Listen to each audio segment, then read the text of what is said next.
नमस्कार मैत्रिणींनो, कालच्या व्हिडिओमध्ये आपण चकलीची भाजणी बघितली। आता या भाजणीपासून आपल्याला चकली तयार करायची आहे। बघा, परफेक्ट प्रमाणात आपली भाजणी झाली आहे। 1 किलो 100 ग्रॅम येथे आपले भाजणीचं पीठ झालं आहे। आता येथे पातेल्यावर पीठ आहे, त्यामुळे आपल्याला अर्ध पातेलं पाणी ठेवायचं आहे गरम होण्यासाठी। आणि येथे मी 20 ग्रॅम तीळ घेतले आहे। तीळ तुम्ही आवडीनुसार घेऊ शकता। ओवा येथे 2 चमचा घेतला आहे आणि चवीनुसार मीठ टाकलं आहे। तसेच लाल तिखट मी येथे 125 ग्रॅम घेतला आहे। व येथे मोहनचे प्रमाण, म्हणजे आपण तेल टाकताना तेलाचे प्रमाण योग्य असेल तरच आपली चकली चांगली होईल। येथे मी 8 चमचे पोह्याचे तेल घेतलं आहे आणि हे बघा, आपलं पाणी चांगलं उकळलं आहे। आता याच्यामध्ये पीठ टाकून घ्यायचं आहे। पीठ चांगलं एकजीव करून आपल्याला हे 10 मिनिटासाठी झाकून ठेवायचं आहे। गॅस बंद करून हे पीठ झाकून ठेवा। येथे आपल्याला भाजणी जास्त शिजवायची किंवा उब देऊन घ्यायची नाही।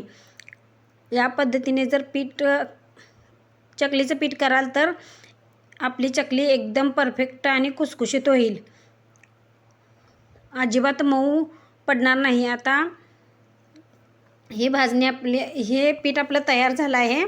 आता एकजीव झाल्यानंतर ते आपल्याला एकसारखं मळून घ्यायचं आहे। मळताना आपल्याला येथे कोमट पाण्याचा हात लावून हे पीठ मळून घ्यायचं आहे।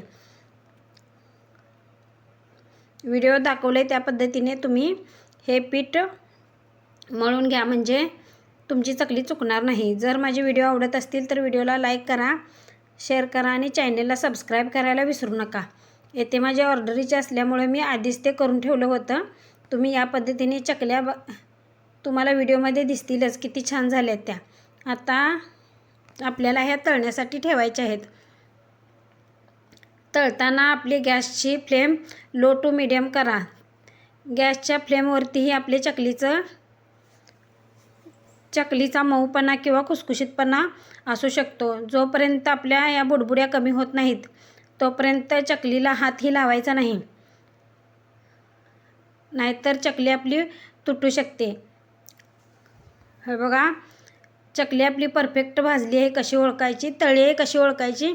ती तळाला जाऊन बसते, म्हणजे आपली चकली परफेक्ट प्रमाणात तयार झाली आहे।